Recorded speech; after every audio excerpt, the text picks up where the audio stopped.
Guys, it is freaking hot in California. I just went and got a box fan, so pretty psyched about that. Yesterday was sweltering. And I have a run coming up this weekend, so I'm a little worried about this race. But we are playing Tim in a game against a Dutch player. I just kind of started making moves. I wasn't even really looking too closely at what was happening here, so hopefully I didn't get into too much trouble. But we're playing a Sicilian. This is kind of the structure that I used to do a lot, where I pushed e4 and e5 early on, which I guess is the McDonnell Attack. Couldn't really tell you if it's been very successful. I'd have to go back and look, but I want to push e5, and I got my cursor going now, so now y'all can see what I'm actually doing. But I want to push e5, take back with the pawn if he takes, and then I can have a trick hitting f7 with my bishop, and then when he takes with the king, hitting him with the knight on e5, and then winning back the bishop. He does take c2 pawn at the end of that, but I'm willing to let the c2 pawn go. C2 pawn just kind of like doesn't matter, like, at all. Yeah, it's just kind of like not a real piece. Okay, Joe's Note Boom is having a nice long think here. Let's go for the plan that I talked about. He wants to fianchetto his bishop.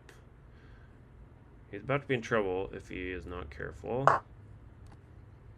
Which he is not.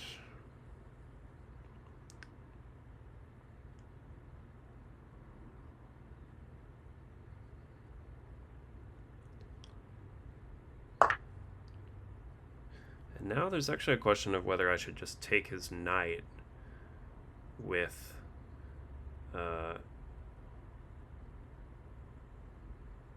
revealing check from the rook. He probably would take back with the bishop in that case, or because if I take with the knight from there,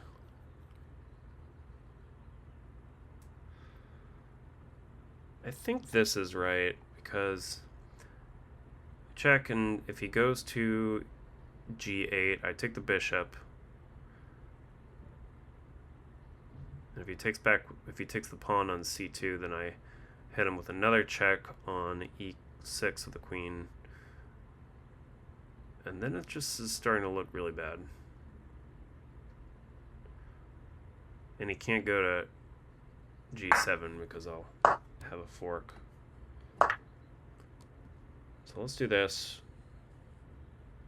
I hope he takes on c2. It would not be a good move, but it would be entertaining. He's kind of in a bind, which is what we wanted on our road to 2200. The Varietopia show last night was great. There was a lot of live music, live Irish music. I never heard the term plastic patty before, but Paul F. Tompkins described himself as such, as an American Irish person who thinks that they're full Irish, which applies to me as well. I have a fair amount of Irish ancestry. Let's go e4 and see where he's going to go here. He might protect with the bishop. If you live in this world, feel the change of God. I was trying to get my camera, my A7S, working to get a better camera for this display, but every time I power it on, it just says battery exhausted. So the USB-C power is not currently working. Actually, while he's doing that, I'm going to plug it into to my other source. I'm also going to throw on my headphones because I realize the sound is probably really bad.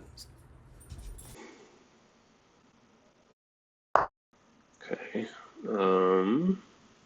I think we just want to do that. Get rid of this knight on e5 because that is feeling too powerful to me. Man, I don't know about this layout. I tried to do it. I don't know the right way to capture chess.com. I was doing it the window capture, but now I'm doing it during the using the display capture so I can see the cursor, but it doesn't really look right. And of course we need a custom frame. What's next on the agenda?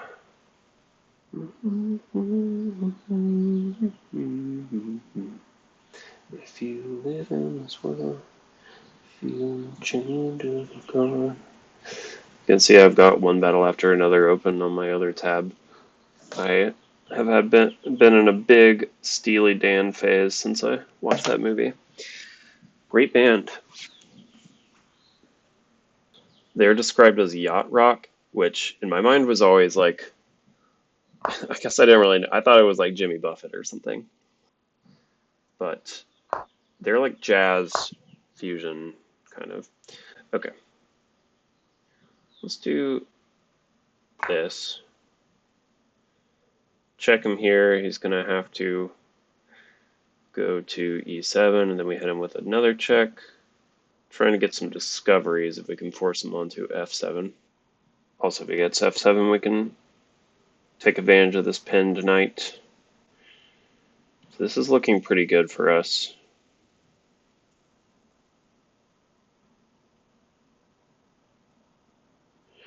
Once we hit this, we can also take the knight with the rook just to open that pawn up. Yeah. If he goes to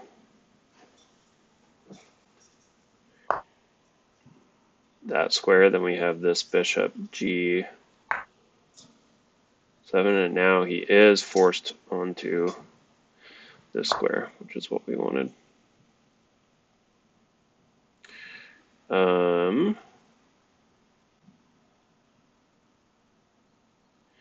Obviously, we can win a rook if we just pull back there, and he will be forced to go to g7.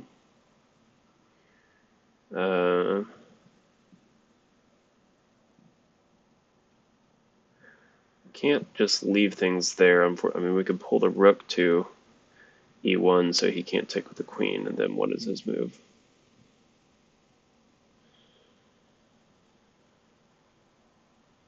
If we take the knight with the rook, then pawn takes, queen takes. Not really sure. Kind of want to just get my rook into this side. Let's just do that.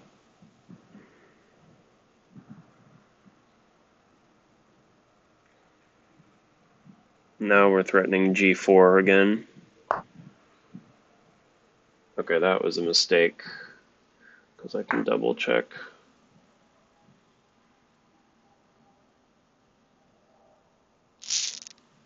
Good game. Let's take a look at that.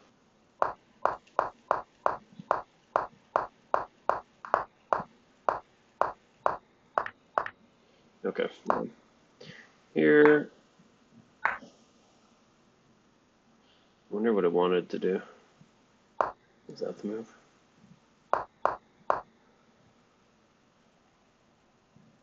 Oh. So I just take the knight with the knight. He can't take the queen. So he would have to go here, I guess. Where does he go? What does he do? Maybe he goes there.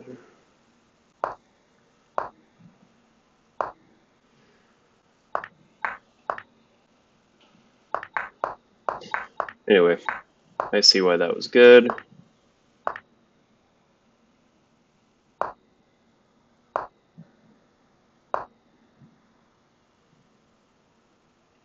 What did they like better here?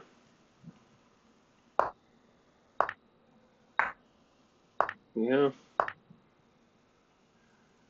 I mean, that's fine, but I feel like a human move would be to search for a mate, which is what we did. What was better here?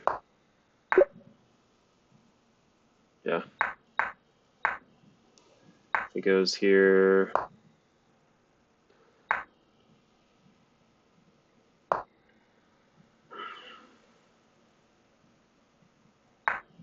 Right, right. Very crushing, but I think we did fine. Okay.